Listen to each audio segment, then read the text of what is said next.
Hello and welcome to the Record Club, brought to you by Record Store Day, the official charts, and National Album Day, and proudly in association with Bowers and Wilkins. My name is Jess Iszatt. Thank you so much for joining us. We are very excited to say that our guest this evening is Maisie Peters to talk all about her brand new album, You Signed Up for This. If you're new to the Record Club, we're going to be spending the next half an hour talking to Maisie about the brilliant new record, and then we'll be asking her some of your questions about the album. So, if there is anything you'd like to know about the new record, whether it's about a certain song, the artwork, or a particular lyric that you've enjoyed, drop us a question in the comment section below, and I'll be asking a selection of them in the second half of our chat. On top of that, one lucky person who sends in a question today will be randomly selected to win a pair of Bowers and Wilkins PX7 over-ear noise-cancelling headphones. I mean, I'm donning mine right now, so it's a pretty exciting prize. Definitely get involved with your questions. I also have the new record here in my hand. If you haven't already picked up a copy from your local record store, we thoroughly recommend you do that once our chat with Maisie is over. She's still in the running for the charts this Friday, so yeah, get involved. Let's get straight into this week's Record Club and say a big hello to my feral friend and first lady of emo girl pop. Welcome, Maisie Williams. How are we doing? Maisie Peters, not Maisie Williams, Peters. but that's okay. Maisie Williams is iconic too. I literally was looking up that earlier, and I was going to ask you if you ever get confused between them, and then I bloody did it myself. I've even got your name written here on my screen. You do have it written. That's okay. She's a very iconic person. You know, I'm thrilled to be associated. Hello, Jess. I am well. That's good. That's good. And obviously, like I've mentioned, the album is in the running for the charts this week. Last thing I checked, I swear on your story, it said you're at number 2.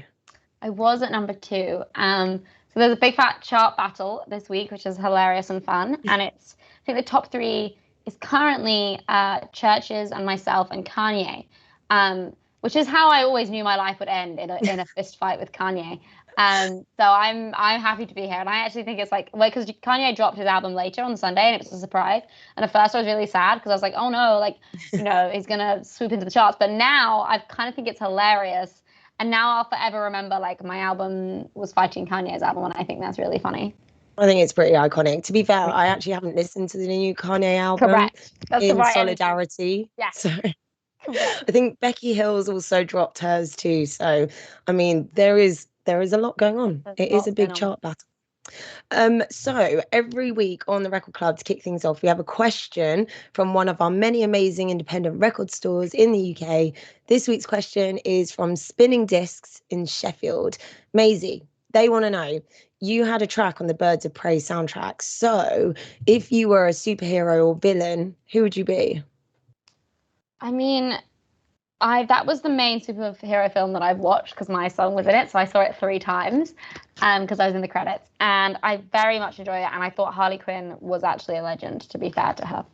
So I'm going to have to say I'm going to be Harley Quinn. Also because Birds of Prey is the best DC film, obviously. Obs, yeah. It's got a great soundtrack. Great soundtrack. That's what they say. No, that's pretty cool. Yeah, she's a pretty top-notch one.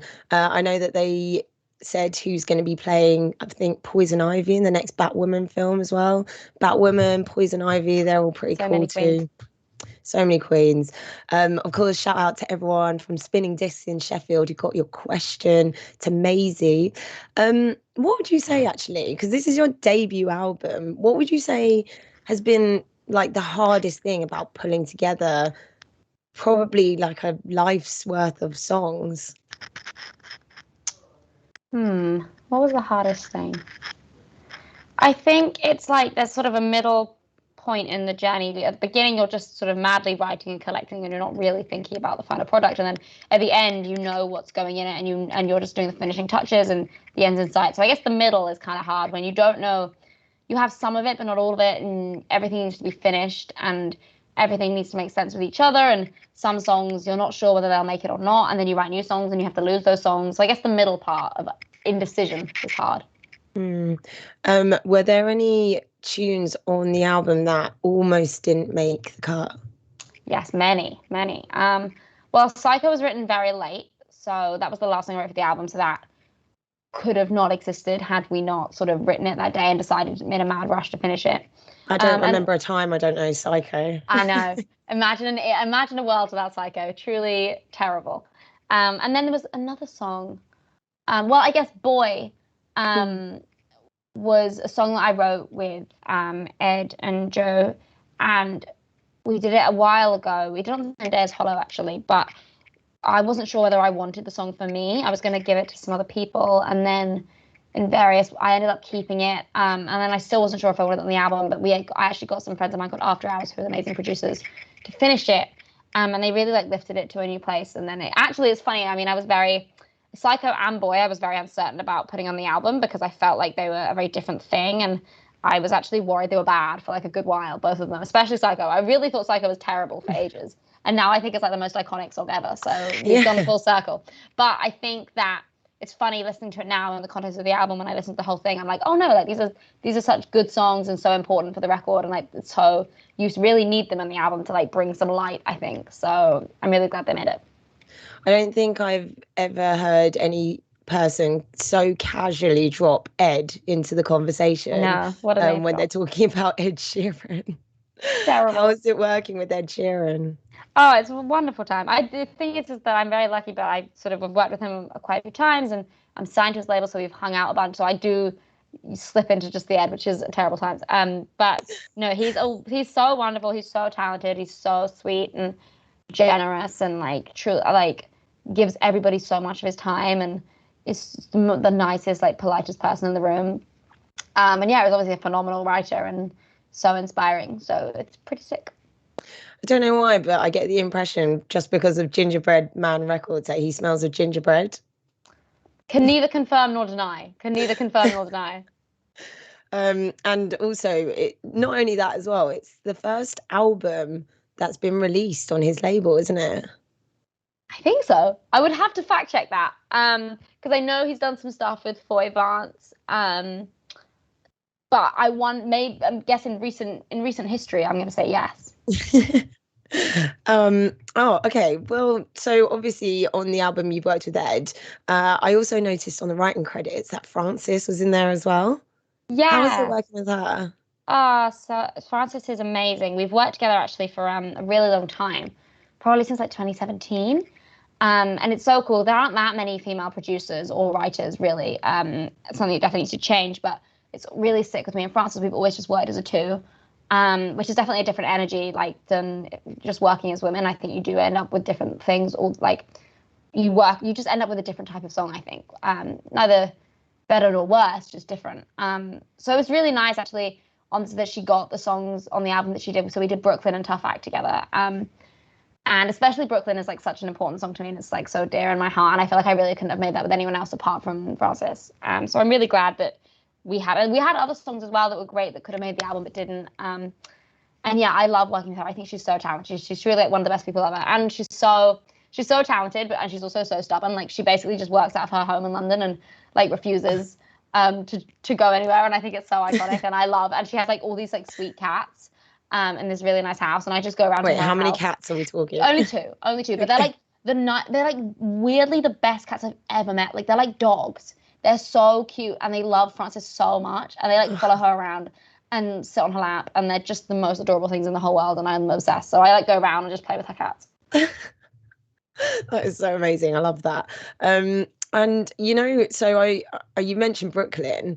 I feel like you can almost tell with the energy that it was written by just like female artists, and it is there's something like quite intimate about it. Can you tell me about Brooklyn?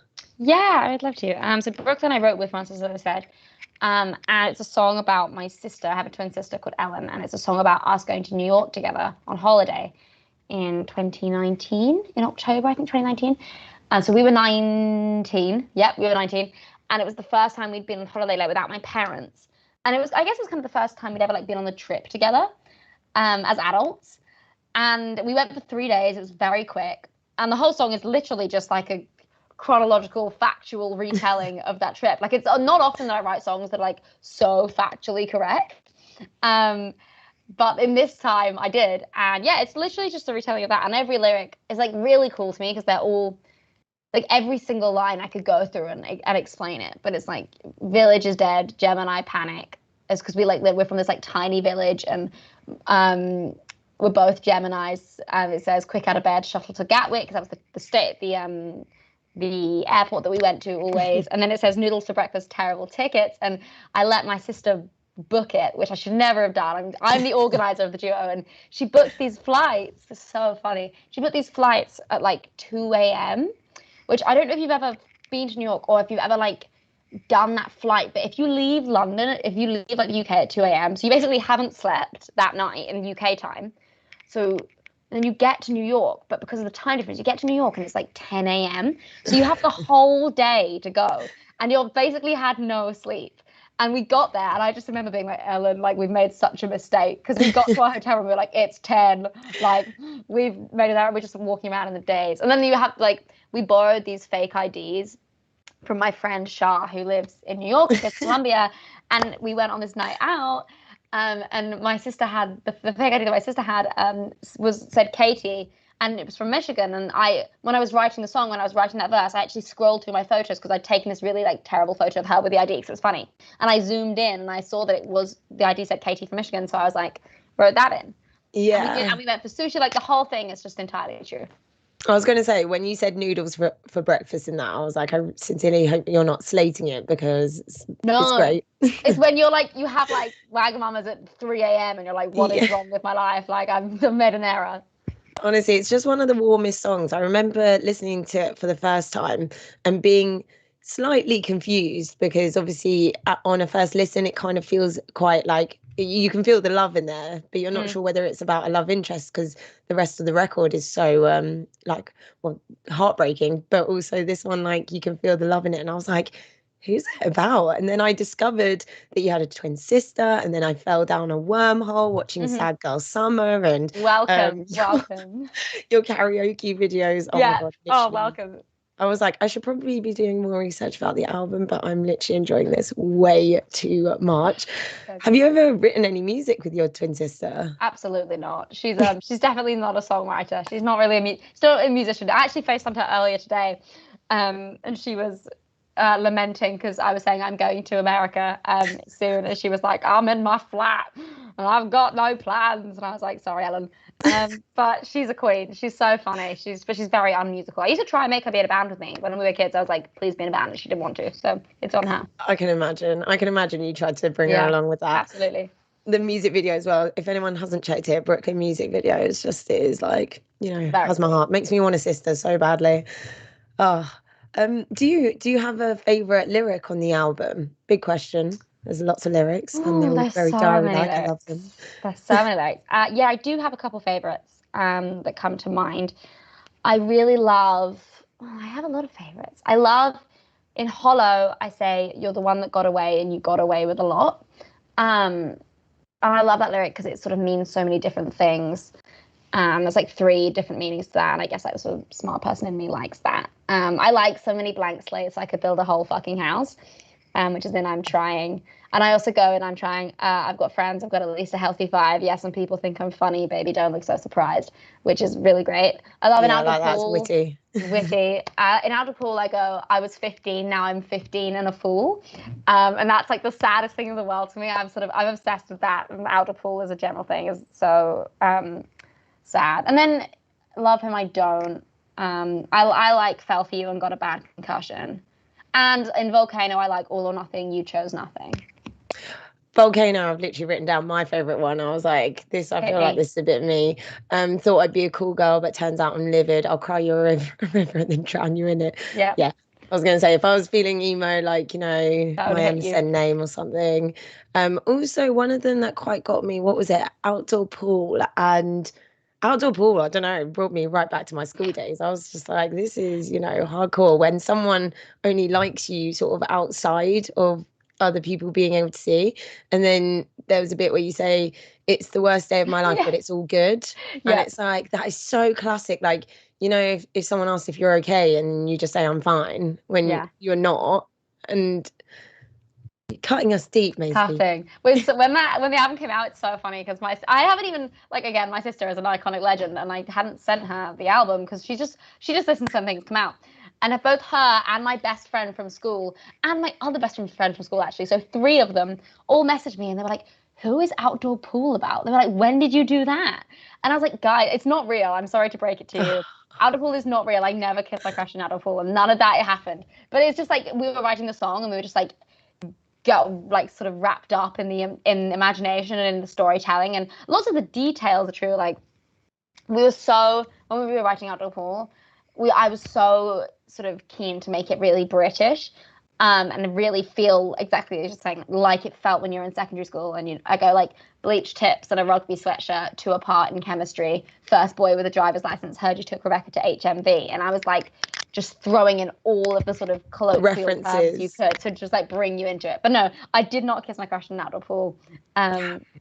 Everyone's dismay. I'm sorry. I wish I did. We were just waiting for the tea then, Maisie. I know. Just not serving it up today. Not today. Not today. I mean, it's obviously a testament to your storytelling, of course. Okay, so I can see a couple of people's questions are coming in. Make sure to get them in the comments because I'll be asking Maisie a couple of them at the end of our chat. Is there a surprising fan favorite on the record? Like so it's come out now, it's been out for almost a week. Has there been a surprising fan favorite? What's really cool is I genuinely can't tell you one that everyone seems to like the most. Like I feel like everyone likes different ones, which is like the dream. I really can't think of just one. I think people have liked all of them for different reasons. I was going to say this actually because I asked some people and literally I've got like different answers every single, and also people listing them, so they're not even just putting one, which is quite exciting. And also performing some of the album after it's been out. Has it been quite fun for you as well? So fun. Oh my God, it's been the most fun ever. It's fun because I wrote all of these songs after playing live for like a few years now. So I feel like they were written with this foresight of knowing that I was going to be performing them, and they're so fun to perform. You know, lots of them feel really big and have these like big choruses or drums or like stops or starts, or like even, you know, in Brooklyn, I'd say, Sushi and Fake ID, okay, Wing Woman, he's fit, go for it. And I sort of wrote it, and it has these like backing vocals that go, he's fit, go for it. And I wrote it being like, imagine if a crowd did that. And then whenever I do it, I always like give it to the crowd and they go, he's fit, go for it. Yeah. And it's so good. And it's so like what I intended it to be. Oh, I love that so much. Right, okay, we've got some fan questions coming in. Annie Sophia on Twitch says, do you listen to your songs after you've released them? And what's the last song that you listened to? What a good question. Do I listen to, so typically, no, I don't listen to my songs after I've released them. Typically, I'll actually listen to them to death before they come out. And then when they come out, I will literally never listen again. But with the album, I actually have been listening to it the past few days, just to sort of almost like, not remind myself, I know a lot of what they sound like. But it's been nice actually sort of like being in the world with everyone else. Like I know everyone else is listening to them, so I'm kind of doing the same. And what's the last song I listened to? God, I should know that. Well, I mean... I'm very on brand for me, but I was listening to Begin Again by Taylor Swift in the car on the way here. It just came on shuffle, honestly, and I was like, wow, what a great song.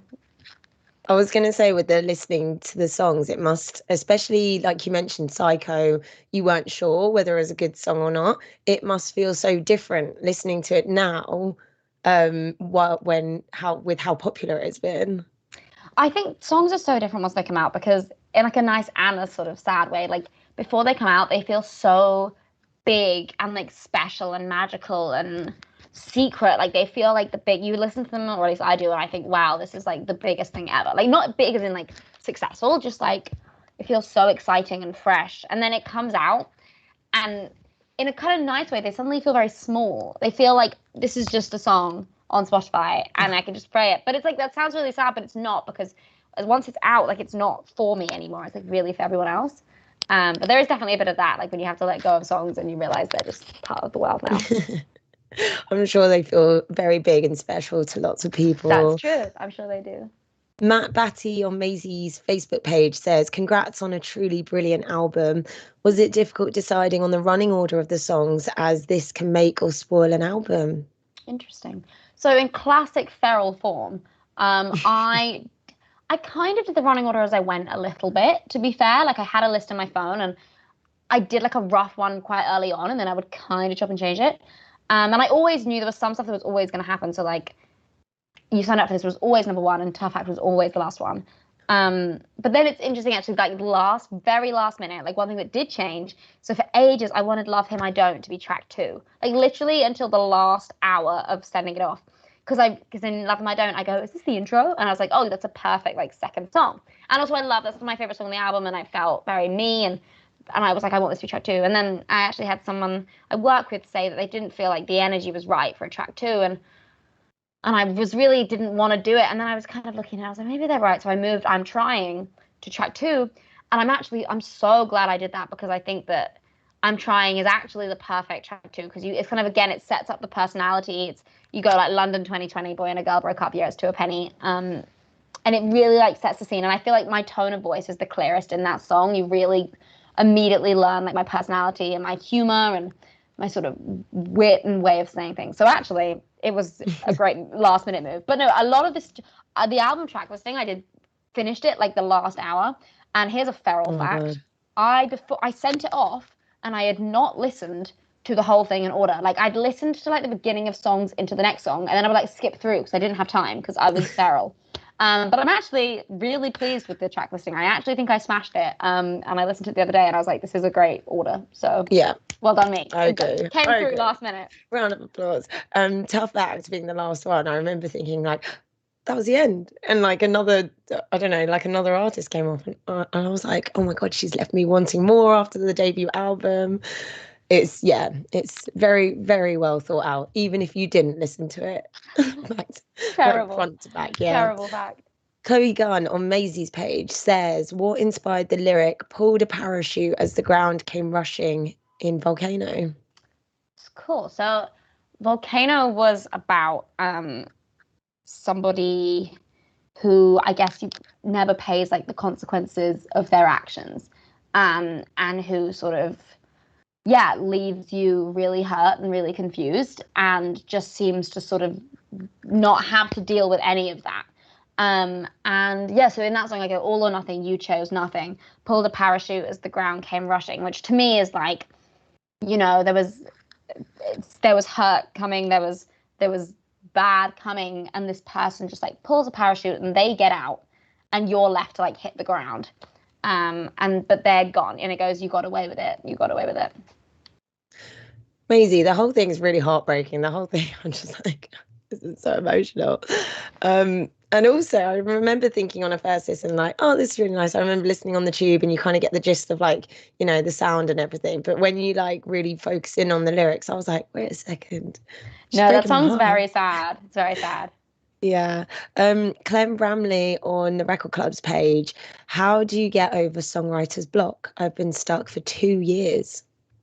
That is hard. I don't know if I feel like it's different for everyone. I would say, and I know this is easier said than done, I would personally probably find you just push through and you just make yourself write something, and it could be terrible, but don't write about yourself. Maybe pick a subject, pick a title or a phrase or a friend situation to write about, and just take yourself out of yourself and write imagining you're someone else.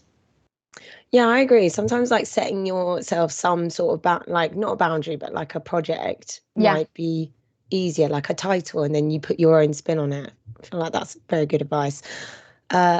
Oliver Barnard on the Record Club's page says, what age did you know you wanted to perform? Did you ever think you'd get this far?